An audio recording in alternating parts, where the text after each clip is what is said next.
जेजू महिमा तुका जेजू गुलाब तुका जेजू वंदन तुका जेजू वैभव तुका जेजू बापाचे आनी पुताचे आनी पवित्र आत्म्याचे नावी आमेन. आज देवाचें उतर आमकां फावो जालां माथ्या वाचन 11 अध्याय 25 ते 27. Matthew chapter 11 verse 25 to 27.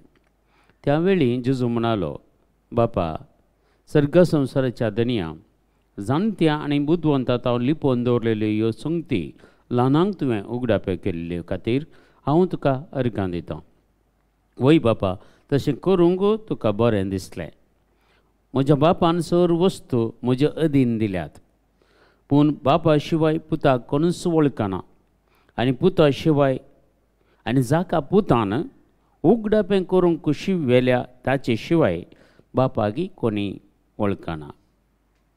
ह्याच देवाचें उतर बाप आनी पुता हांचे विशयंत आमकां चड आनी चड जेजू उगडापें करता. आज जेजूच्या टायमार जायते पदवी जडले आसले, महान शिकपी आसले, ते पुरा कित्याक जुदेवांचे कितें पर्ण चल्ल्या म्हळ्यार तोरा हे पुरा हाचे विशयन शिकून जोडलेले जायते फारिजेव शास्त्री आनी तांचो जुदेव जायते जाण आसले.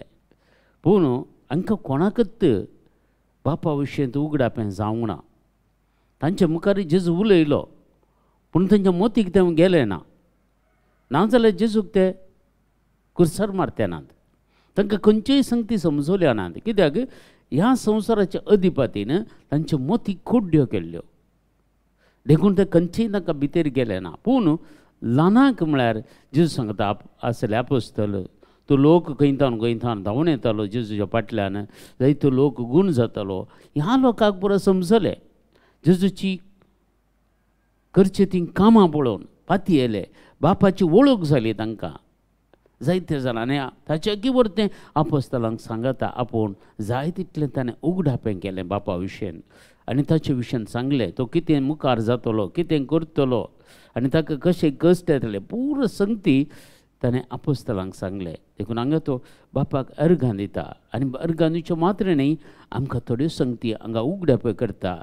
आनी ह्यो संगती आमकां उगडापें करीचे जाल्यार आमी जेजू सांगता जियोंक प्रयत्न केल्यार मात्र आमकां ह्यो उगडापें जाता. आतांच्या काळार व्हडले व्हडले स्कॉलर आसूंक पुरो, व्हडले व्हडले एज्युकेटेड मनीस आसूंक पुरो, पूण जाल्यार ह्यो संगती तांकां अजुनूय उगडाप्यो जाल्ल्यो नात. देखून ल्हानाक उगडाप्यो जाल्यात. जायतो लोक जेजूचो पाटलाव करता कित्याक तांकां ह्यो संगती उगडाप्यो जाल्यात.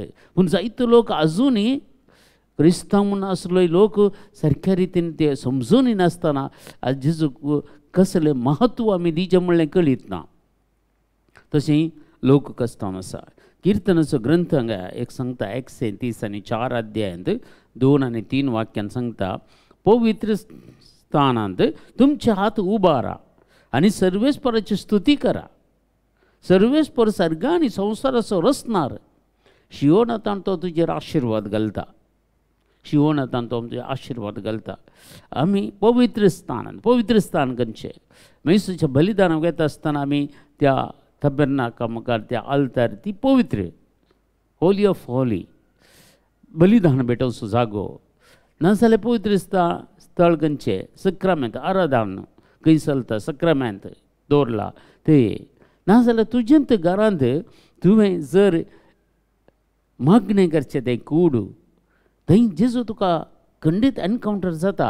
थंय तुका जेजू दिश्टीक पडटा, जेजू तुजेर उलयता. देखून तिनी आमकां मेळ्ळेल्यो ह्यो आल्तरी जावन आसात.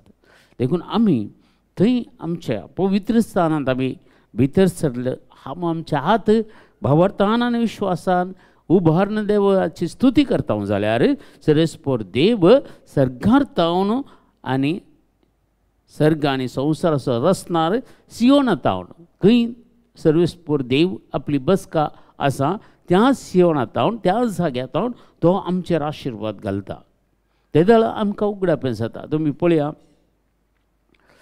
पावली देवाचें उतार परगट करता आसतना थंय एक स्त्री आसली आनी त्या स्त्रियेचें काळीज जेजून उक्तें केलें.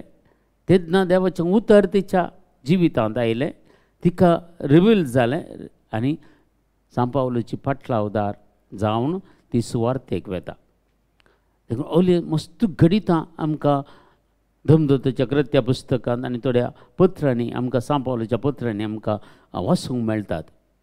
जिवीत परिवर्तन जाल्लें. इवन आपोस्तलांक जाल्यार जेजू जीवन जावन सर्गात सोडूंक येता आसतना ताचे पयलेंच तांकां सगळो पवित्र पुस्तक समजूंचे वरी तांचें मन विकास केलें म्हणटा पवित्र पुस्तक. जेजून तांचें मन विकास केलें, कित्याक ह्यो पुरो संगतींच्या मतीन समजोवच्या खातीर ताणें तें जोगून दवरच्या खातीर.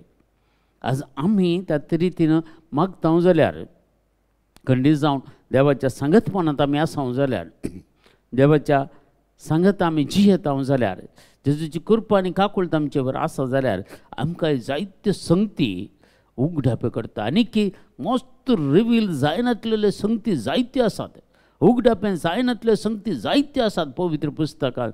जर तूं ताचे नियाळ करताय जाल्यार, तूं थोडो वेळ ह्या देवाच्या उतराचेर तूं नियाळ करूंक बसताय जाल्यार, तुजो इल्लो टायम देवाक दिताय जाल्यार जायत्यो संगती पवित्र पुस्तकाचे गुट आमकां तो कळीत करता.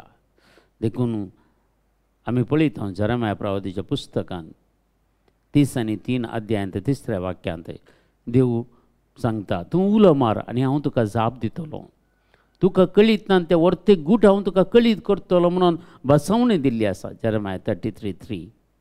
देखून ह्यो बसवणी आमी जर क्लेम करून आमी मागण्यान बसता जाल्यार, आमी बायबल कानूनाचो इल्लो नियाळ करूंक बसता जाल्यार खंडीत जायत्यो संगती आज म्हाका आनी तुका देव आपल्या पुता मारिफात उगडापें करता. आजुनी ते काम करतात आमच्या जिवितांत आनी आमकां मजतदार पवित्रत्व आमचे थंय धाडटा आनी पवित्रत्व आमच्या जिवितांत वावर करता. अशें आमी देवाची भुरगीं जाता आनी जायत्यो संगती संवसाराक उगडापे जायनातले देव आमकां खंडीत जावन उगडापे करता. देखून आज ही एक आशा दवरया काळजांत, आमी एक डिजायर आमी दवरया आमच्या काळजांत आनी देवाचें उतर नियाळ करूंक, देवाच्या उतराची सकत जाणां जावंक आमी इल्लेशें प्रयत्न करया. थोडो वेळ आमच्या दिसाक मदें काडया आनी बायबल वाचूंक, बायबलाचो नियाळ करूंक, एक एक उतार आमी नियाळ करूंक हाचे विशयान इल्लोसो वेळ करसूंक आमी प्रयत्न करया. आमचो बापा सर्गींच्या, तुजें नांव पवित्र जावं, तुजें राज आमकां येवं, तुजी कशी सरकार जाता तशी संवसारांत जावं.